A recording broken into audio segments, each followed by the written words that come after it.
live with your fantastic broadcast on Beanstalk Global with Veg Power. You said you were the happiest man alive. Did you know that got so many comments, Dan? That so many people were pleased to hear someone actually happy in the job. Are you still feeling the same on the 1st of November, Dan? Are you still the happiest man alive? A little less, actually, if I'm honest. Last night, I had 8 12-year-olds cranked up on sugar in my house, and their parents all cranked up on red wine. And woke up this morning and our house is like an absolute bomb site. And my head isn't as fresh as it normally is. So I'm probably going to put myself as 3rd or 4th on the happiest list. David, can you believe this? Dan's having a party on a school night. David, you and I would never do anything like that, would we? You never give them sugar. He should be giving them veg rather than sugar. What's he giving him all this sugar? Yeah, well, unfortunately, it's not me, it's the neighbours. I'll go for that excuse. Yes. I was very fortunate this week that I was lucky enough to visit David's farm down in lovely Cornwall. And he gave me a fantastic box of veg, including some magnificent looking squashes, which we go for it for Halloween. We have a big lot of decorations and we have a good old time with it. And David's squashes made it onto our display on our doorstep yesterday. But they are still edible, so they will be eaten before the week is through. But they have both performed visually and will performed in terms of taste as well very shortly. Fantastic. David, how do you feel about that? That your produce is now the talk of the town in Brighton. How do you feel about that, David? What an honour. You know, it doesn't get any better than that, does it? Who needs MBEs, CBEs when you've got that? History has been made. There's a new startling personality in the world of fresh produce. Right, we better get on with this and do this properly. But let's get everyone to introduce themselves briefly. David, say hello to everyone and say who you're representing, please. David Simmons, Riviera Produce, based as farmers down in Cornwall. Sunny Cornwall, but not quite today, but never mind. One brilliant business down in Cornwall, and talking about other brilliant businesses and people. Dan, introduce yourself to the world, please. I'm Dan Parker. I'm the Chief Executive of Veg Power, which is a not-for-profit organisation trying to encourage everybody to eat more vegetables. And I'm based in actually really quite sunny Brighton. Yeah, I could see that. Okay, so let's just for the people that are live on Facebook, live on LinkedIn, and also listening on the podcast, we better set the scene rather than talking about Dan's antics with his neighbours and his kids with David's special produce on that Halloween last night. So Beanstalk Global and Veg Power are what is it, Dan? It feels like a sort of a bi-monthly broadcast that we're doing, that we're thoroughly enjoying. And so the conversation topic today, how apt is this? How British and Irish veg growers are adapting their businesses in relation to climate change. And why do I say that? If you're not dialed into what's going on currently in Glasgow, it's COP26, where we've got something like 110 world leaders trying to fix the planet over the next few days. Will they do that? Do they need our assistance? They definitely need the assistance of David and Dan, that's for sure. So Veg Power is a not-for-profit organisation focused on encouraging the UK to eat more vegetables. Since their inception around 3 years ago, the successes include the award-winning Eat Them to Defeat Them campaign in partnership with ITV, which included a TV ad supported by over £10 million of advertising from ITV, Channel 4 and Sky Media. David, take it you saw it. It was a brilliant advert, wasn't it? Oh, it was. I had to watch the TV programmes to see it. It was very good, actually. You've got to take hat off to Dan. He's done a cracking job with that. He really has. He has. Hold on. Let's not pop up his tires too much. We've got a lot to get through today. This year, the campaigns accompanying schools programme reached 500,000 primary school kids from just under 2,000 schools. They were able to demonstrate behaviour change with an additional 517 million children's vegetable portions sold from the campaigns launched in February 2019 to July 2020. Just want to say that again, because it is pretty good clickbait for what we're all trying to achieve on this. So they're able to demonstrate behavioural change with an additional 517 million children's vegetable portions sold from the campaign's launch in February 2019 to July 2020. The fundamental difference with other healthy eating or public health campaigns is that the Veg Power operating model includes a strong, diverse and vocal alliance that has nationwide reach and impact, all on a very low budget. The alliance consists of individuals, groups, organisations that are passionate about the cause. It includes large and small businesses, national and local government, NGOs, community groups, and schools, celebrities, and influencers who we're going to see in a minute. This enables them to reach a greater range of individuals and adds significant credibility and interest to their campaigns. So on this broadcast, we're going to be discussing the role of veg and climate change and how British and Irish growers are adapting their businesses. And we've got the great David Simmons from Riviera Produce, as he mentioned earlier, from Cornwall. David, do you want to just give us a snapshot as to, if it's okay, we have a lot of graduates actually who listen into this. So could we have a bit of a snapshot as to your illustrious background as to how you got into this esteemed position, and also your business and what the business looks like and how many people you run, you employ, and the sort of veg that you're growing. David, tell us all about you firstly, please. Yeah, well, I've been in the industry now far too long, but I started off going to an agricultural college. I'm the 5th generation to be farming down in Cornwall. Son's joined the business recently, and he's the 6th generation. Wow! So we've been farming here since 1870 now. And when I came home from college, we had 160 acres, and I employed one man who left after the first week, and I was left there to do all the work myself. So from a typical traditional family farm that had cows, pigs, beef, dairy, with potatoes and cauliflowers, cabbages, and that sort of thing. We looked at all the crops we grew and decided that cauliflowers, brassicas in general, with broccoli, cabbages and kale, and also courgettes were the ones which would take us forward. So they're the crops that we've concentrated on over the years. And from that small beginning of 160 acres, we now farm 7,500 acres down in Cornwall. Oh my good grief! Wow. Yeah. And it's we've also got some growers that supply us with produce as well. We've got another half dozen growers that supply us with fresh produce, supplying it all to the major multiples. Oh, well done, David. I was about to say you're not supplying it into farm shops.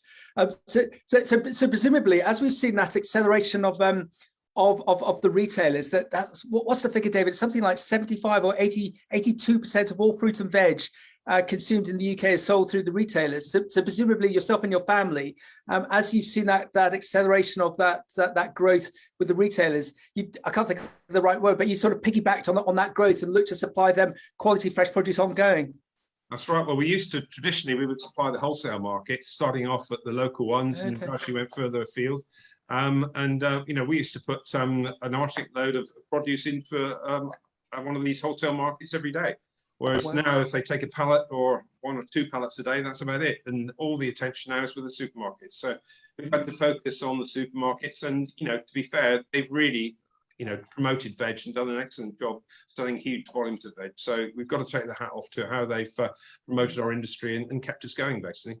Yeah, and especially over this last 2 years, 18 months, and Dan and I have talked about it previously, that the rise of scratch cooking, which has been fantastic for fresh produce, as people have got more used to eating and cooking themselves. I think that's been hugely beneficial to the fresh sector. We were just saying in the green room how I did an interview last week with a new app called Gorillas, where if you're in the likes of central London, you can go onto your app and you can order up upwards of 2,500 different grocery lines to be delivered to your house within 10 minutes.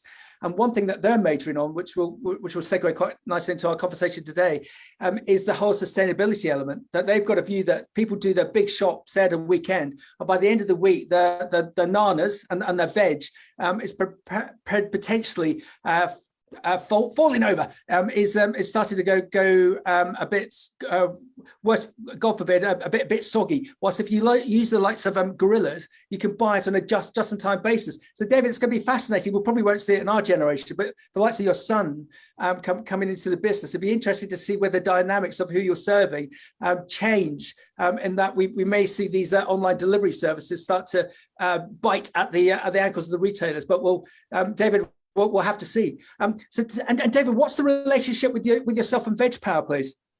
Well, we are members of Veg Power, and we're great advocates of what they do, actually, because as an industry, and you can't have anything better than fresh, healthy British veg. And but we haven't got the funds or the expertise to be able to promote our industry, and it really does frustrate me when you look at the likes of some of the multinationals promoting some of the sugared water and things like that, and the budgets they have to do this promotion. And here we are with something which is absolutely fantastic, and we haven't got the finance to actually push it to the customer and make them realise what tremendous veg they're actually eating.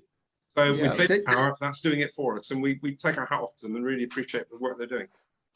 David, well said. And if you look at back at the first year of the pandemic, when the Prime Minister came ill because of COVID, he stated when he came out successfully at the other end, we're a nation of fatties. I'm going to do everything that we can to reduce the burden on the NHS. We're going to get people to eat properly ongoing. So again, it's a fantastic segue for the likes of Veg Power, with everything that Dan and his amazing team have already set up to use that as a springboard to go on to the next thing. David, I've just got a question in on WhatsApp. Which agricultural college did you go to? So for all those out there, there's a big rivalry with all the colleges in the UK. So David, what's the answer? Which college did you go to? It was the best, but it's no longer, I'm afraid. Seal Hayne Seal Agricultural College. Hayne. Yeah. Oh, Seal Hayne. No, that was it was the most, probably the most beautiful college out there. So that's even better, David, that you were a member of such an illustrious clan. So congratulations to you, and long live all those that went to Seal Hayne.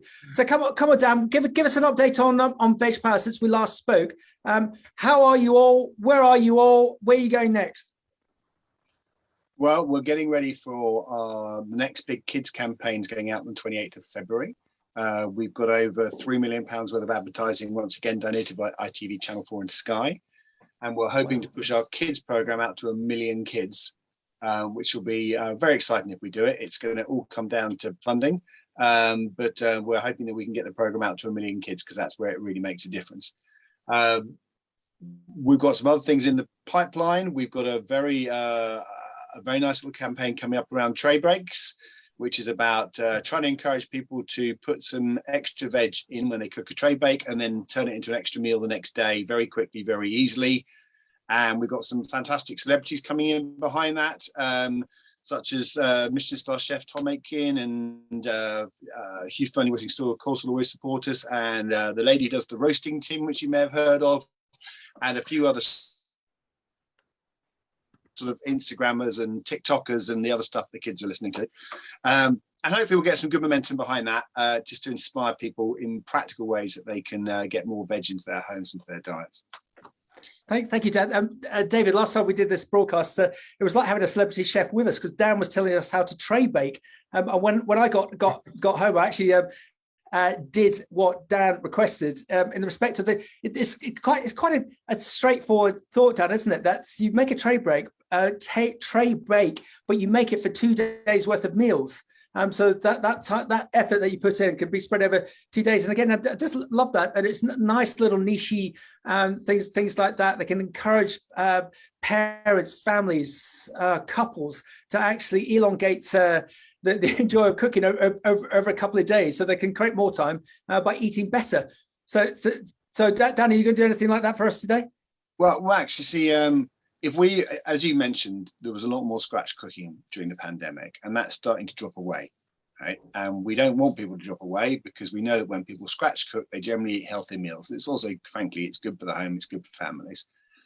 So we need to, everything we do to try and help people to keep that scratch cooking alive, and convenience is very, very essential in that. So the tray bake thing, that's all about convenience. And come Chinese New Year, which is the end of January, beginning of February, we're going to be doing some really basic stir fry stuff. So it's what I call Tuesday night recipes.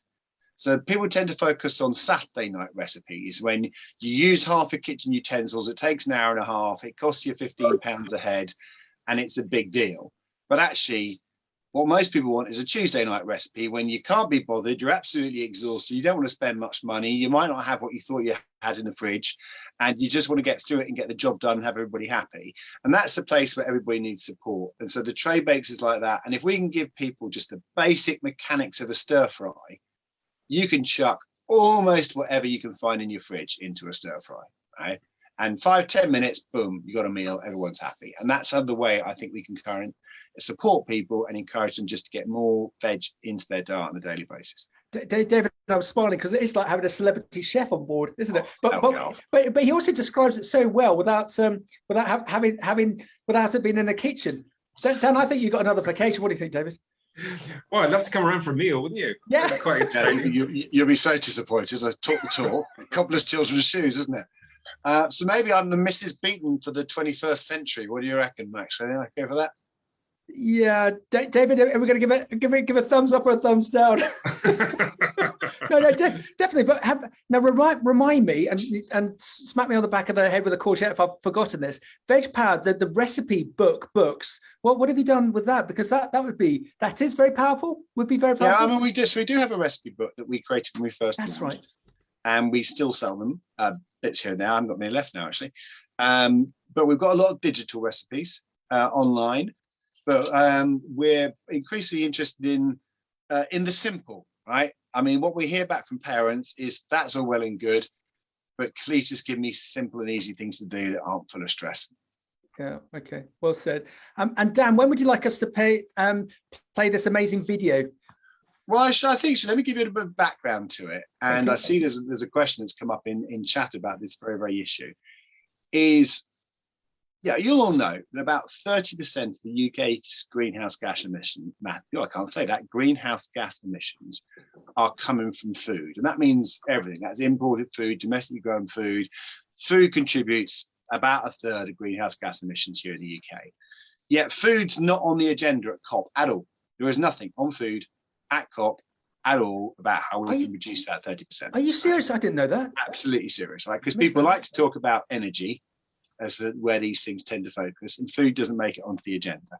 Now we need to get that food onto the agenda, because not only are there amazing things happening, but actually food is one of the areas of each of us, because each of us want to try and do the right thing about climate change, but there's only so much we can do ourselves as individuals. One of the most significant things we can do as individuals is think about where our food is coming from and how it's being made and what we're eating.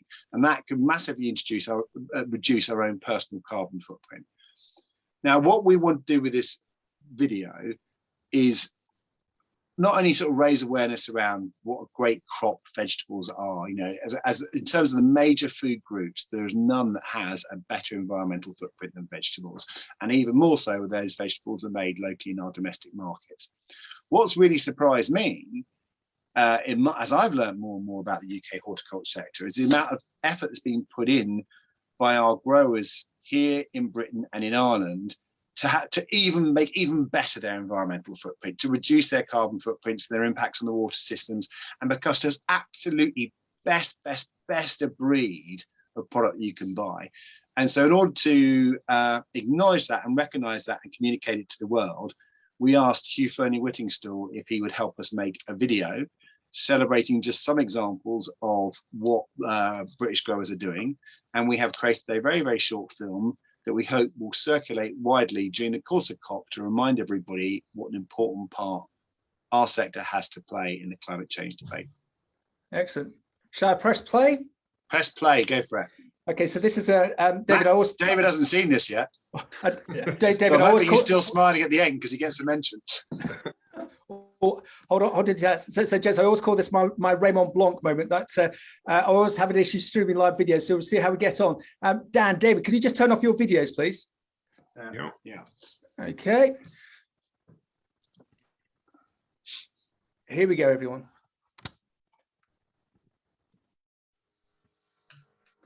We've got a lot to thank vegetables for. We all know that they're good for us, helping our bodies to function at their best. But they're also good for the planet, because of all the foods we eat, vegetables have the lowest environmental impact. This is important because food consumption contributes a staggering 30% of greenhouse gas emissions in the UK, with 10% coming from agriculture. So choosing vegetables, the lower carbon food, really will make a difference. Every day here in the UK, our veg growers are working that much harder to reduce their impact on the environment. Delicious golden sweet corn is a veg we can enjoy all year round, and it's harvested fresh from July to October. In the heart of Sussex, sweet corn growers barefoots use anaerobic digestion, which cleverly turns the mass of waste husks produced during preparation into power for their entire plant and 3,000 local homes. In Cornwall, cauliflower cauliflower and broccoli growers, Riviera Produce, use an alternative source of energy to power their tractors to reduce the amount of carbon in the atmosphere. Methane gas from cow's slurry is captured, cleaned and compressed to produce the fuel. One tractor running on this fuel takes the equivalent of 680 cars off the road each year. Using water more efficiently is also key for the planet. At Greenyard in Norfolk, millions of peas are processed every day and frozen as quickly as possible to preserve their nutrients.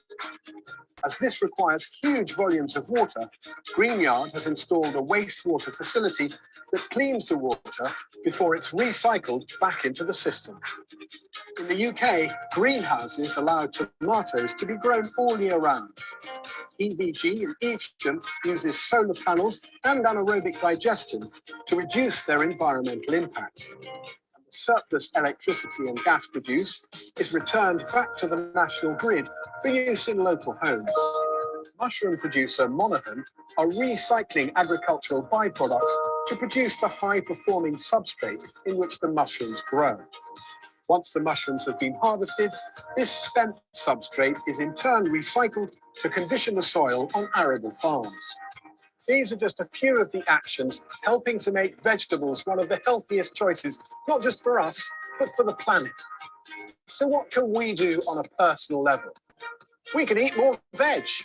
In fact, if all of us followed the government's Eat Well Plate dietary guidance and ate at least 5 portions of vegetables and fruit per day, the UK's greenhouse gas emissions from our diets would decrease by over 30%. So upping your intake of veg really is a brilliant way to reduce your impact on the environment. Whatever your dietary preference, put veg first on your shopping list. And whenever you are shopping for food, look out for the great seasonal veg grown here in the UK and Ireland. By acting now to up the veg in our diets, we'll be protecting the planet and our health and looking after future generations. Wow, guys. Can you just come back in? Where I think it's, David, you come back in as well, please. Where I think that's fascinating, Dan, is that when you started Veg Power, that campaign, you were going in a particular direction about exciting, educating kids. And now it's fascinating how there's with what you've been able to do with that messaging, you're able to educate one and all about the good that veg actually does, the production element as well as the consumption element of it. If I've sorry, I haven't turned my video on. If I've got one bugbear about our sector, as David sort of intimated at the beginning, we're not very good at promoting ourselves. My view is that if we could educate the consumer and the retailer and schools as to how much time and effort and energy and love and passion from the likes of David and his colleagues goes into actually growing vegetables in the UK, it would encourage the consumer to consume more because they know they're actually doing good, but even doing good on an environmental basis. David, you haven't seen that video before. What's your view? What did you think of it, please? Well, just adding on to that, 3 florets of cauliflower a day gives you 67% of the amount of vitamin C you need each day. And things like that, it's just packed our veggies with goodness. But going back to the video, the video I thought was very good, actually. And who would ever thought we'd be running tractors out of methane from cow slurry? It's quite incredible what they've done there, but that's carbon negative. So, it's really doing a great thing for the environment because traditionally slurry is stored in open stores and all the methane just goes into the atmosphere. But now that's being captured and replacing diesels in tractors to run tractors. And I think it's got a great opportunity there going forward on that. But, the veg industry is just packed with ideas. We're also doing something called minimum till cultivation. So we actually grow cover crops, which keep all the soil together through storms and rain. When we have huge downpours of rain, it helps to stabilize the soils. And once the cover crops are finished, we take them off and use strip till mechanism to plant our crops into. So we're planting them into a very small level. We don't actually plough the land anymore. And that's had an amazing effect on the worm counts and on the ability of the soils to actually absorb water in great downpours. and also on the ability of the soil to retain water in periods of drought. So it's working very well for us, to be honest, and that's something which is great. And also, you know, the pleasure it gives me walking into a field full of flowering Phacelia or something like that as a cover crop when it's humming with bees. Oh, it's amazing to look at. It really is amazing to look at. It does so much good for the environment. It really does. So David, we just had a WhatsApp. I could listen to David all day. Does he do farm tours? Dan, I think you got a social media star. Oh, talking social media stars. Comments in on WhatsApp. Really fantastic video. Dan, you're more handsome than your brother. On the basis that Hugh's not your brother, is he? Hugh's definitely not my brother. No. but seriously, Dan, with the comments that we just had another one in from Gary Bradbury. What a fantastic video! Well done, Dan. You must be very proud of that video that you've created, especially with the timing of COP26. But we can't just pat you on the back. We now need to all collaborate and push this video out. I know you very kindly sent it to me this morning as it was fresh off the blocks. Where will we see it so that we can promote it out for you? Well, so it's going to be so this we premiered it exclusively live on your show, Max. It's going to get pushed out this afternoon. It'll be up on our social media channels this afternoon. It'll be up on our website this afternoon. Hugh's going to be pushing it out on his social media, as are some other people too. So head to either our website, vegpower.org.uk, or probably better to find us on Twitter, Facebook, or Instagram. It'll all be up on there. Excellent. Okay, so can we just put out that housing call on behalf of Dan, Veg Power, and also David and all the other veg growers? If you can look out for that link, and we'll share it at our end, and just repost it to get that momentum going. Again, COP26. I just think it's astounding what Dan has intimated, that there is no agenda point on there about food, and if we can get people to eat more of David's and his colleagues' fresh vegetables, we can do well for the planet and also do well for us and our kids ongoing. So Max, can I just pick up on that point, because I think it's really important to highlight. Why does this video matter? Right? The video matters because fundamentally we face a problem where the crop that we produce is undervalued. It's undervalued in retail, it's undervalued by consumers, right?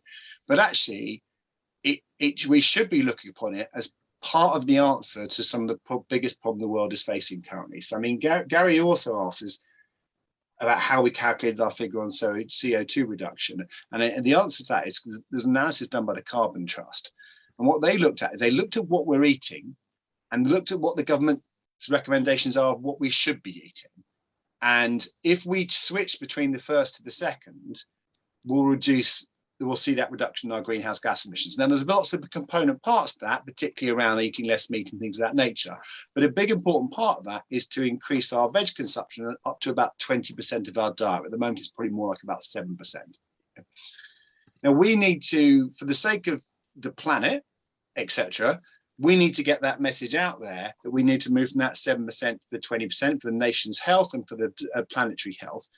But also what we need to do as a sector is we've got to underline just what a great, wonderful thing vegetables are, not just in terms of taste, but just what a great contribution they're making to the food system. And hopefully we can see people actually recognize the value that seems to be lost in their perception.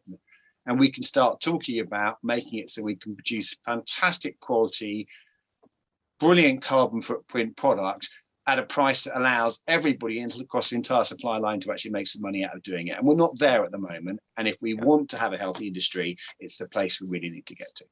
Yeah, and I'd even go a little bit further. On previous broadcasts, we've had Tim O'Malley. Tim O'Malley is the CEO of Nationwide Produce. Nationwide Produce turnover approximately 150 million, and they've got sites in the UK, Ireland, Spain, and Holland. As he stated, Max, it's crazy. We're in the zeitgeist. We're so sexy. Our sector is so sexy, but we're the only sector who has seen a diminishing return when we're actually selling more. Why is this? The retailers need to wake up to this. And just overnight, there's been reports of price increases coming through from From the retail sector, we're aware that there's a number of retail tenders that have been held over because the retailers are trying to work out what's going on, because they're a bit confused as to everything that is going on. That there needs to be price inflation because we've got haulage issues, prices going up there, labour issues, prices going up there, as we know, packaging issues, prices going up there, as we know. And these costs, the likes of David and other growers, they can't hold those costs. They need to pass those on. So we've already got this situation where the retailers are upping the costs of certain fresh produce items, but the growers aren't seeing that return. So what are we saying, guys? We're not looking to ever have a war with retailers. We just need them to understand that on the basis that they're selling 80+ percent of all the fruit and veg, that we need to see this return coming back to the growers for all the reasons that we just talked about. Crikey, but where do we start? For the good of the planet, and also doing good by these growers, so they can do good for the soil infrastructure, as David's just mentioned. I could go on about this all day, but David, what are your thoughts, if it's okay? And I'm not looking to obviously compromise you. You're such a big grower, and you're such a professional grower. What can we do to assist you and your fellow veg growers to make it easier for you so that you can invest for the future? David, what's the answer? Well, I think, to be honest, the supermarket's got an enormous responsibility now. Our futures are in their hands, and it's down to them to encourage us and work to us as a true partnership. They're very good at quoting that they want to work in partnership with British growers and all this sort of stuff. But now is the time when we need the help more than any time in my whole career. We are at the position now where we're having incredible increases in costs. Fertilizer up over 100%, tractor diesel up over 100%. We've got electric costs. New contracts are looking at over 40% increases. We're looking at labour up 10 to 15%, and you can't get labour. This is the problem. We're really struggling to get labour, and that's something we need to touch on, perhaps, about the seasonal worker scheme having to be continued with the government. But the supermarkets themselves, we're in discussions at the moment trying to get some increased cost to cover these massive costs that we're trying to endure. Some of them are talking and listening to us, but others are almost denying it. And you think, well, we cannot survive like this. And now should be a fantastic time when British produce is really shooting from the rooftops after Brexit. And we should be in a position where our industry should be booming and, and coming on to us saying, please grow us more fantastic British veg. We could do it. As an industry, we could do it. What's happening? No, they're putting a clamp on the prices and saying, no, we can't afford it. We're struggling. We're under pressure, and we can't increase your prices. And what will happen is that growers are walking. In fact, growers are walking with their feet. They're saying enough's enough. We cannot continue, and it's not sustainable. And that's not what should be happening. We should be encouraging British produce and paying a bit more. And I'm sure that the general public would pay more money for their produce if they knew that it was going to the farmers and was going to enable us to continue to survive. Because without more money, the industry will be a totally different place within 6 to 12 months. Not a long time, within 6 to 12 months. And David, just to give you an example of that, 2 weeks ago, I was asked to go down to the National Fruit Show in Kent that hadn't been held properly on a face-to-face basis for 2 years, and they had this amazing display. I'm sure you've both seen it of apples, and it must be, I don't know, 100 foot long of the prize-winning apples. And one of the winning entries, that it was very sad because that's their last year of entering, because they just can't make it financially work anymore. Even though they're a 5th generation business, they decided that they need to pull out. And they had Sarah Prentice, MP and head of state for DEFRA, there giving the opening speech for the event. And it turns out that she's named Victoria after Victoria Plums, because her parents farm. And she said in her opening speech that what growers need to do to be more efficient is go into robotics. And yeah, I get that, but that's not going to solve the issue in the short term, David, is it? And also because say something specific like raspberry picking or tomato picking, hydraulics, the technology to create that is 4 or 5 years down the line. And after she said that, we had the very eloquent Tom Bradshaw, Vice President for the NFU, very eloquently just put her back in a box, stating, no, we don't actually need robotics. That's going to come, but we need help from government. We've got a big labour issue, David, as you intimated. And again, we just seem to be in this oddity going back to Tim O'Malley, that we're in our zeitgeist, we're sexy. People are looking to buy more and more veg. But the likes of yourself, David, are just getting a slow return. I just wondered whether it's going to be a bit like the haulage issues that we saw in the labour issues within the likes of the pig and poultry sector, that the government will wake up to the fact that actually we're at a crunch point now and we need to do something about it. David, we've seen that in other sectors. Are you positive, especially on the likes of the labour side, that we might see a change, that we might see a government change, that will then impact on the retailers? If we don't get the seasonal workers scheme continued, the horticulture industry in the UK is finished. It's as simple as that.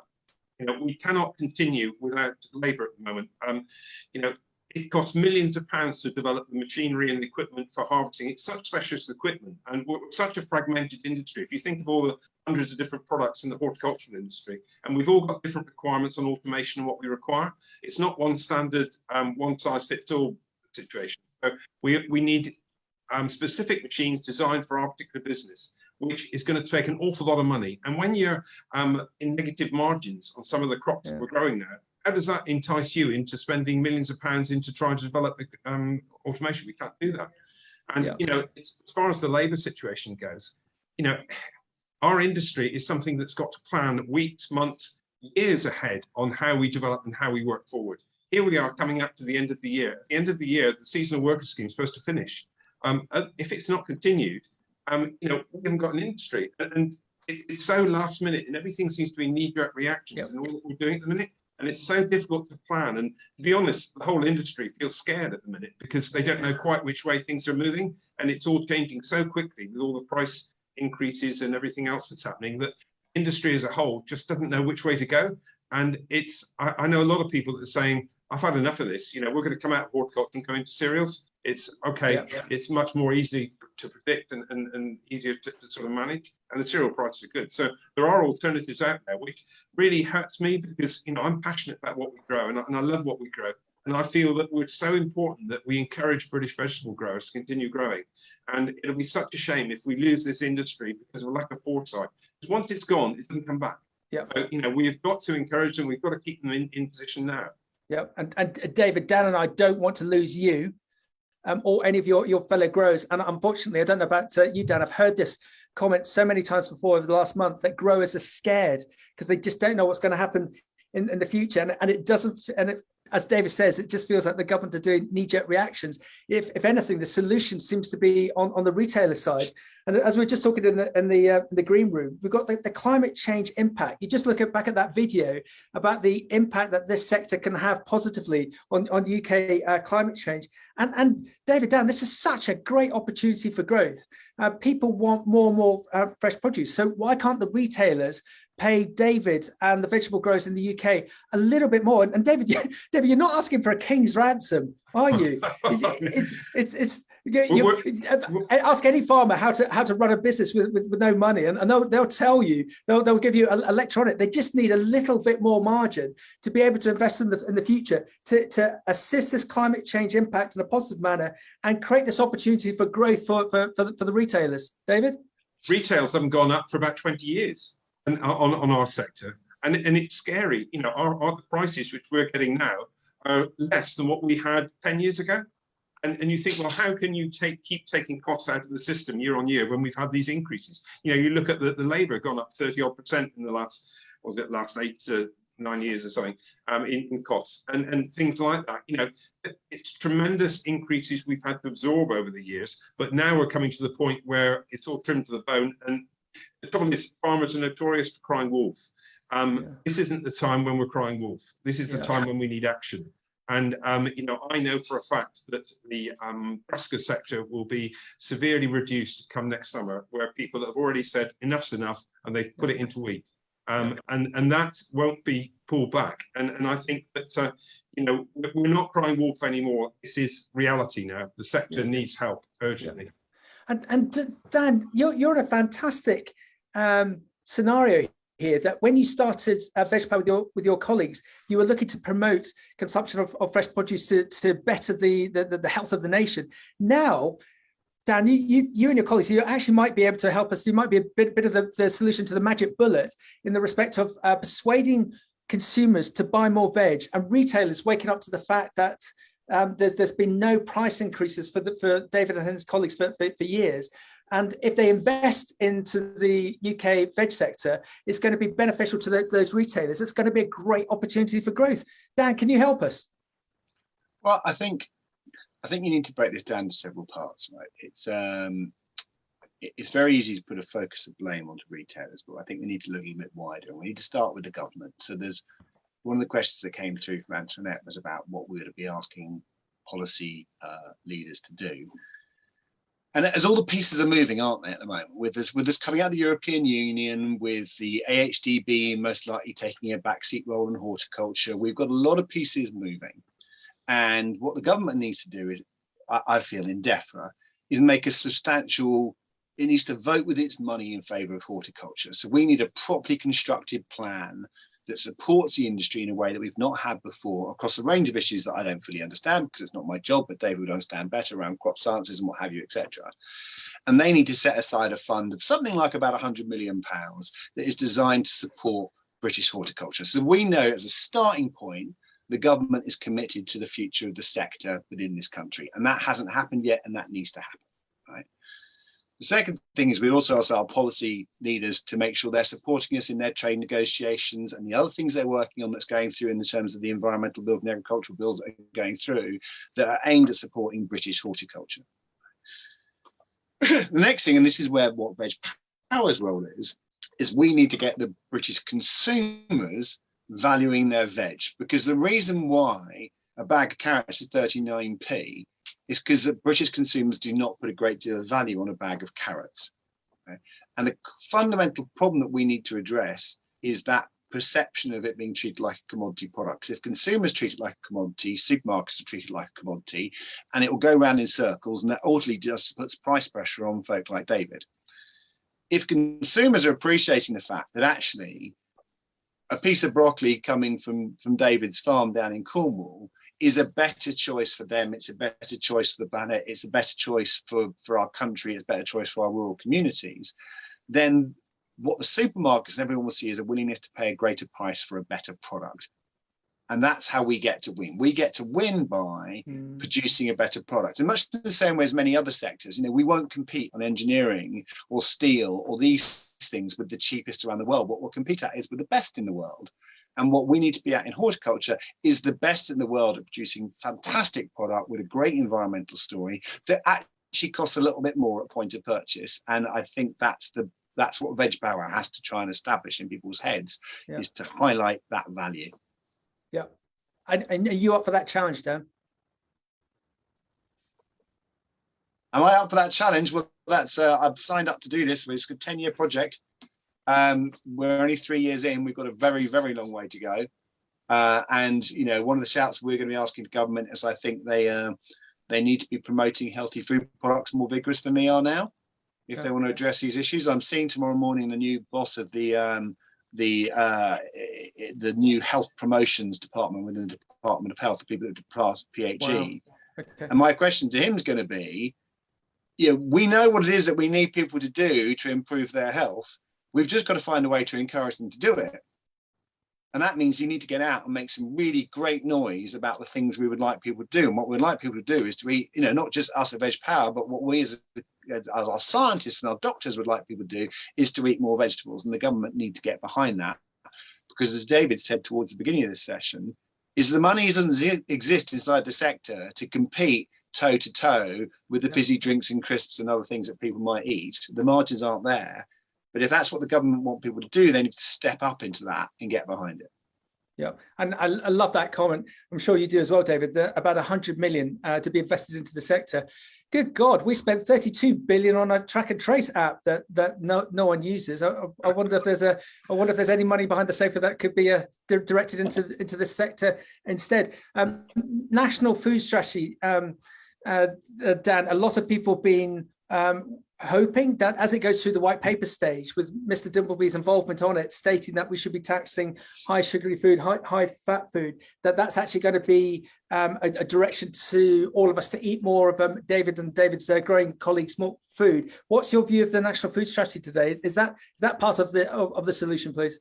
Well, give us 24 hours because around this time tomorrow, Henry Dimbleby has kindly agreed to do a private Q&A session with the members of Veg Power, and he's going to get a pretty decent grilling of the growers and other organisations that support Veg Power about the National Food Strategy and the direction it brings for veg. The question I find very interesting, there's an awful lot in the National Food Strategy to support families who are on very low incomes, which is fantastic. The question I have about the National Food Strategy is what's it going to do to improve the diet of the people who are not on very low incomes, which in truth is a majority of the population, and there needs to be more there. But we will be giving Henry a very decent grilling. Are you coming along to that, David, tomorrow? Yes, yep, hope to be there. Yep. Right, we'll give him a tough grilling, but you know what? Henry is a massive great fan of Veg Power. He's a massive great fan of vegetables. As you know, he's a foodie by heart. But we need to make sure that he becomes a champion of our sector within the influence of DEFRA and the National Food Strategy. Yeah, well done. Well done. And just a lovely segue. Patricia Jansen, thank you very much on LinkedIn. Thank you for the video. Very convincing, honest and encouraging. So got lots of positive comments coming through before it's even officially released. And guys, shall we just try and bring it back to the actual subject title about how British and Irish veg growers are adapting their businesses in relation to climate change. David, you're obviously our expert in this, because we've all both seen Dan's garden, and it's nowhere near as big as your 8,000 acres that you've got down in Cornwall. Have you enjoyed adapting, here comes that word, pivoting your business in relation to climate change? I suppose going to such a great college such as Seal Hayne, one thing that you learned there, like I did at Harper, was that when you're a farmer, you're not in it for one harvest, you're in it for 55 harvests. And look at yourself with your son coming in, as you said earlier, fourth, fifth generation. Have you enjoyed looking at how you can adapt your business to climate change and how that can benefit the business in the long term? Yeah, no, certainly. Well, I think from our perspective, climate is changing. We've got proof of that. We seem to have prolonged periods now of dry or wet or windy or cold, and it doesn't seem to, whether it's the memory getting worse or whether it's actually happening, I don't know. But I do feel that the climate is having quite an impact on the crops that we grow. And we're having to think about the varieties we grow. Some varieties work better in certain conditions than others, so we've got to change varieties for that. Wow. We're looking at the sort of the min-till side of our business and cover crops and how that can help, because I think in the past, as farmers and growers, we've tended to abuse the soil and not treat it as the food for our crops. And now we're certainly looking at the soil and the way that we manage the soil and the way which we look after the soil, and we're treating it as a god, because how many hundreds of years does it take to form that soil? And when you go out sometimes in periods of heavy rain and see it brown rivers going down the road, that's not right. All that fantastic topsoil that we've got, it's being washed down the road. So we're looking to keep as much as we can in the field by making sure that the fields are covered with crops the whole time. And we're looking to also, utilize that soil to try and make it produce for us, so that perhaps we haven't got to use so much P and K, so much nitrogen, because we can use perhaps the cover crops to provide some of that nitrogen for us, provide the cover crops to perhaps take out some of the phosphates out of the soil, so that the next crop can actually use it better. So we're looking at how we can work with nature and how we can try and get nature to help us, rather than sort of abuse what we've got. And I think as far as the climate goes, we're based down in Cornwall here. It's a fantastic part of the world. We're surrounded on three sides by the sea, so we have the fantastic breezes coming off the sea to keep our sort of climate cooler in the summer and warmer in the winter. So it's a great place for growing brassicas, and we're very fortunate to be living down here. But I think we've got to make sure that we look after the climate, and the country and we as individuals have got to wake up to the fact that whatever we can do to try and improve the sort of climate and the carbon footprint, we've got to act, and we've got to act quickly on it. So that's why we're looking at this with tractors, methane powered tractors. We're looking at we've got tractors running on vegetable oil and things like that as well. We're looking at all sorts of different ways that we can manage and operate our business to reduce the carbon footprint. Because it's important. We all got to take responsibility, every one of us.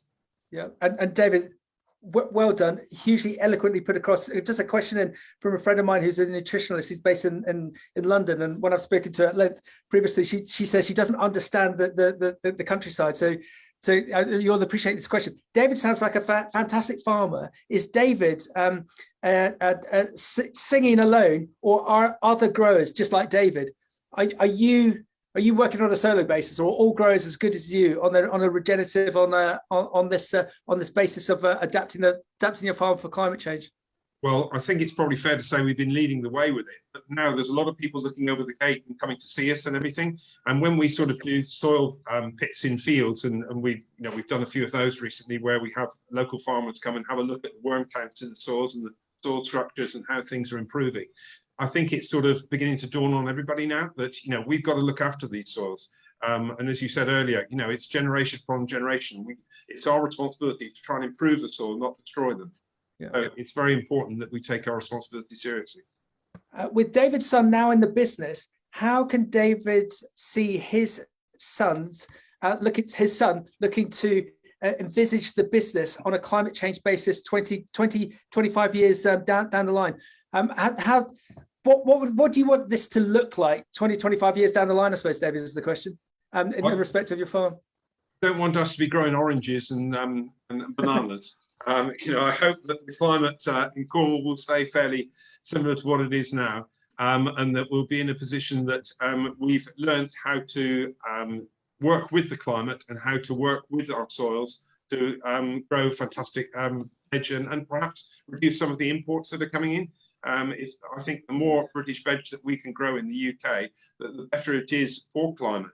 The food miles that were with our particular crops are so much different. The alternatives to us not growing it is growing it in Spain or Morocco or places like that. Well, that's not right, is it? When we can grow it on our footstep here. So we've got to try and look at ways that we can mitigate the climate to be able to grow these crops going forward. Yeah, and one thing that we haven't really majored on, David, Dan, is taste. Oh my God, the fantastic taste of fresh produce, especially from the likes of David's farm, rather than it being shipped in from southern Europe when it's been on the road for 4 or 5 days in a chiller. To actually have fresh produce from the likes of Cornwall is just awe-inspiring. So Dan, we got this really interesting oxymoron here that we got lots of comments coming in, lots of positive comments about David and his stance on regenerative agriculture around climate change, and lots of comments coming in, positive comments about the video, but also lots of debate as to where the solution is in the respect of the growers getting more money. Is it the government? Is it government involvement? Is it retailer involvement? Is it the both? Dan, help me on this one. What is going to be the panacea for this, to create this long-term solution so that we can feed the nation properly with David's and his growing colleagues fantastic fresh produce? Is it government support? Is it retailer support? Is it both? What do you think? I think there is a growing pressure on retailers about their environmental footprint and climate change, and as great as we'll all be aware that consumers are more and more interested in this subject. Right? As a result, what we've seen great change in grocers in the last few years is how far they're looking down their supply chain, the detail of which they're looking down their supply chain in order to look at what the impact in terms of greenhouse gas emissions and water usage and other things are. And we've seen in terms of advertising, everybody will be familiar with ads from Sainsbury's and Morrison's, very much about pushing green credentials. Now, the reality is that where there's a collision coming is the better quality products that the supermarkets would like to have in their stores in terms of environmental footprint cost more money to make.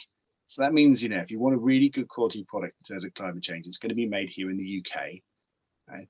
Which means we're going to have to pay wages to people here in the UK.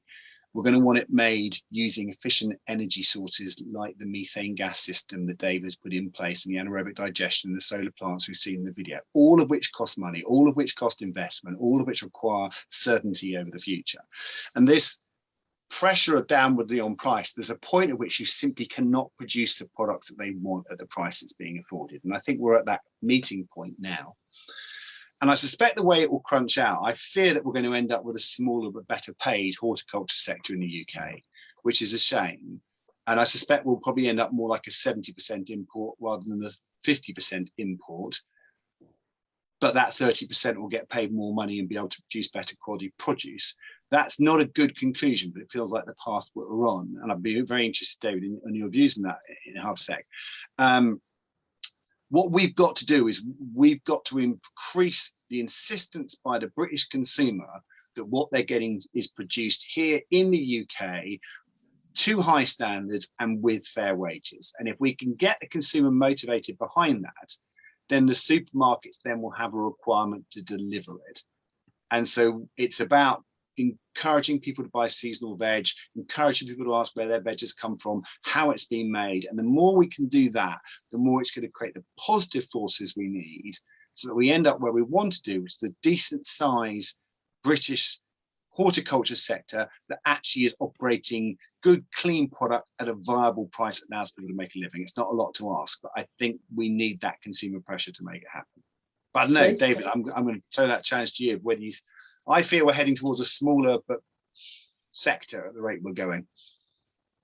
Yeah, I must admit, I tend to agree, but it's such a shame because I feel there's a great opportunity now to form a strong relationship and partnership between the government, the retailers, and ourselves as growers, because we all need each other.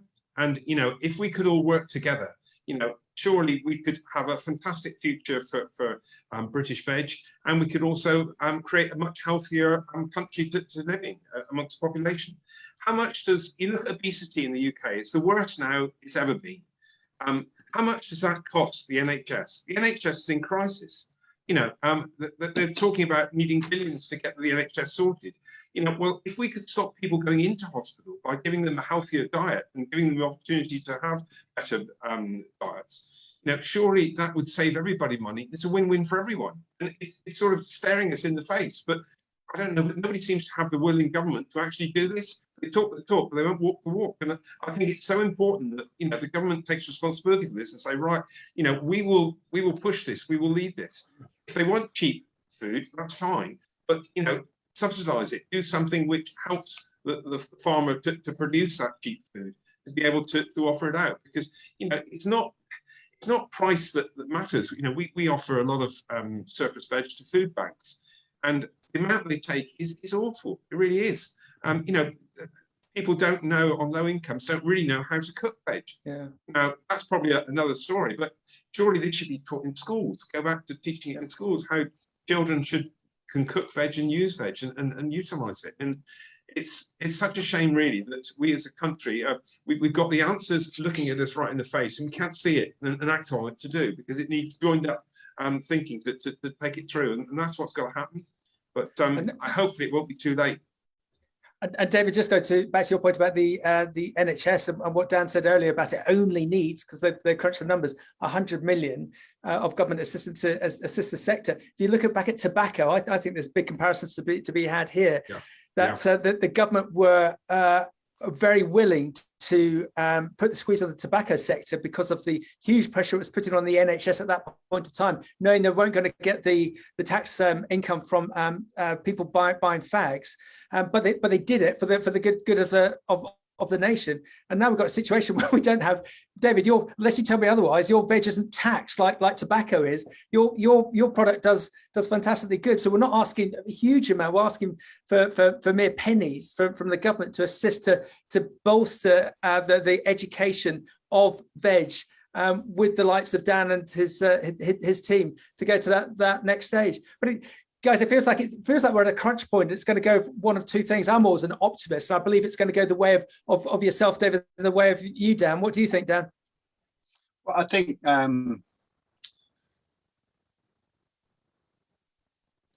think we need to be very clear in what we're going to ask the government to do, right? Which is, we do need a fund that helps support the industry in the many different ways that the industry needs to be supported, which isn't just about demand, particularly when it comes to sort of investment in some of the new things. We talked about robotics earlier on. But what we need to see are, so the school fruit and veg program, which is not locked in stature and ends at the end of year 2, if I remember properly, that needs to be extended to be in the whole of primary school. So every single primary school kid is getting a free piece of fruit and veg to eat every single day. And it just becomes part of their eating habits. As well as being good for their body today, it's good for their habits for life. We need to expand. We have various schemes to help people who've got not very much money to get their kids this thing called Healthy Start vouchers. But the uptake on Healthy Start vouchers is very, very low. And essentially, if people don't uptake the vouchers, the government get to keep the money. So we need to make sure that all the people who are eligible for Healthy Start vouchers can get those Healthy Start vouchers and use them to buy their healthy products. Now, there's the two simple things that we can do, and they're both in the National Food Strategy, to help increase people, particularly at the lower income end of the spectrum. The other thing we would like the government to do is to put funds into promoting seasonal vegetables.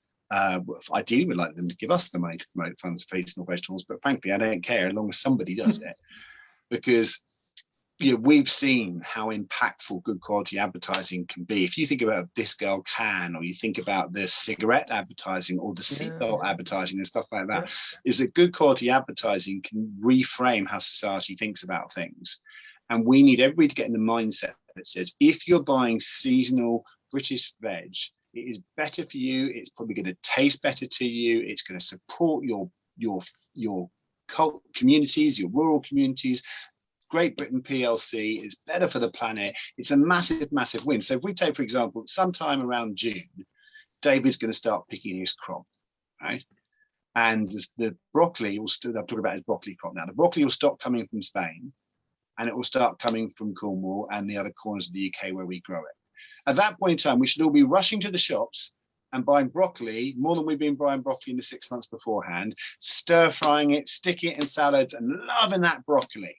And then come November, when David's stock is starting to run out, we can turn our attention, I think probably cauliflowers would be a good shout at that point in time, David, right? Yeah.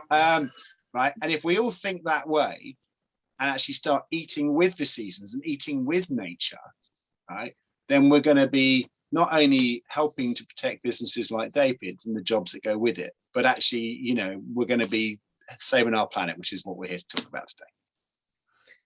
Well done, gentlemen. We're just coming to the witchy now. I'm just going to steal a great question from Antoinette, who actually went to Silhain. David, I don't know if you. So, what are the messages to the policy leaders at COP26 regarding the British and Irish veg growers? David, what would be your message to the leaders at COP26, please, on behalf of all the growers in the UK, please? Keep it simple. British veg is great for the environment. It's great for the diet of the nation, and it's great for the climate. And to be honest, we should be taking it and picking it up with open hands and promoting it from the rooftops, of getting people to eat more British veg and to support the British farmer, to support the British public to have a healthy diet.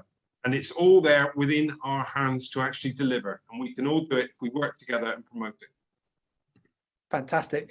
Dan, I'm going to make David our new poster boy for the veg sector. Over and above yourself, Dan. Dan, what's your view? What would you say to the policy leaders at COP26 regarding British and Irish veg growers, please? Well, I will probably actually bring in an air of cynicism at this point and asking a question as to why food is not on the agenda at COP. Right. The answer is that food is the most valuable industry in the world. Food is worth more than oil, guns, and cigarettes put together. Right? And there are very, very strong forces that do not want to talk about food and climate change because it takes people to very, very tricky areas in terms of money. Right?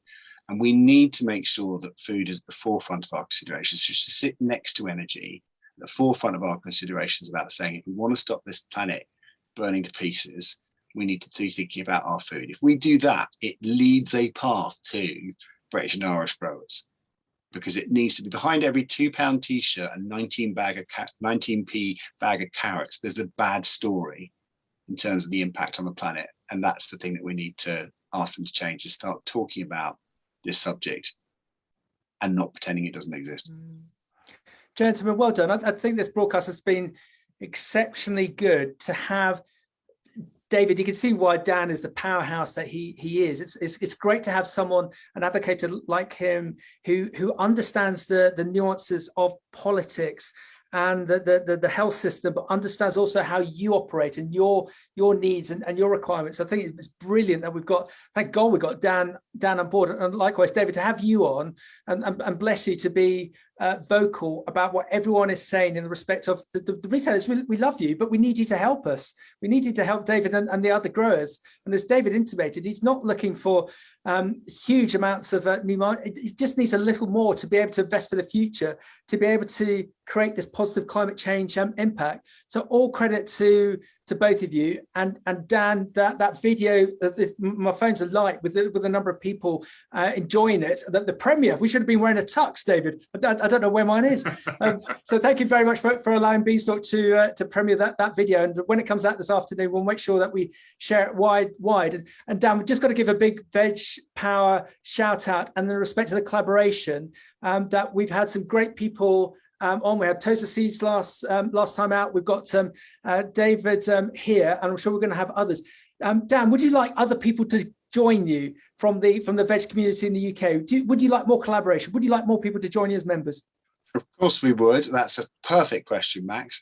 We're just about to announce one new member, which is a very large seed company, which we not quite got the announcement yet, but it should be later this week. I mean, fundamentally, actually, I'll give you a piece of maths, and this is just a small advert for Veg Power, and thank you for giving me the opportunity. Is we received this year £195,000 worth of funding from the industry, and we have delivered over £8 million worth of campaign value in terms of the amount of free stuff and cash we blag out of everybody else on behalf of the industry to make the industry work. That's £41 for every pound the industry has given us. So we do need, I mean, frankly, if you're making your money and you're earning your living out of horticulture, you need to be supporting Veg Power, because we're the people, hopefully, if you get behind us, we can be a mouthpiece that hopes to address some of these issues that we've talked about. Yeah. Boom. Boom, there David, you go, free ad. Thank you very much, Max. Well, David, can you imagine that? Close to £200,000 worth of investment that the sector's given for what was it, 8 million, 10 million pounds worth of impactful results on the back of it. You can't make that up. So gents, well done. Before we wrap up, David, what is your favourite fresh produce, please? Cauliflowers. We've got to be passionate about cauliflowers. And how would you cook it, please? On the basis you've got to outdo our celebrity chef, Dan the man. How would you recommend we cook our cauliflower? Oh, what have you got? You got from soups to stir fries to steaks to everything that you can think of. But I love my cauliflower cheese. Excellent. And Dan, you went left field on us last time. What's your favourite fresh produce today? What did I do last time? I can't remember. Oh, you went off in a tray bake direction. It was brilliant. I've got to say, I am enjoying the glorious world of squashes. Apart from the fact that people have got pumpkins sitting in their houses right now that they shouldn't be putting in a bin, they should be putting into a soup. There are a lot of other amazing squashes. There's a new butternut coming out that you can grow in the UK, which I think is very exciting development. But there are so many other exotic and exciting different kinds of squashes you can find tucked in the corner of your veg section that just carve an absolute treat if you bake them. And so I would encourage people to go and explore the world of squashes. That's my my November tip. Excellent. Well done. And just to wrap up, I think we've got the main fundamentals of the next broadcast with Veg Power set up. But my nutritionist friend in London, she would like a beauty parade, Dan, with yourself and Hugh, and for us to have a poll to see who's the most handsome man, and she's going to vote for you. Awesome. I love that. I'll make a point of telling Hugh. And don't worry, David and I are going to vote for Hugh, aren't we, David? Oh, definitely. I think both Hugh and I have got to the point now where we're far too old to have too much to offer. Right. At that point, gentlemen, we'll end it. You've both been excellent. Hopefully, this type of lobbying and everything that David is doing and everything that Dan is doing with his amazing team at Veg Power, we're going to create that difference within government and within the retailers. Fingers crossed. Let's hope so. David, thank you. Dan, thank you. Look after yourself, and we'll see you the next time round. Thank you. Thank you very much. Bye. Bye.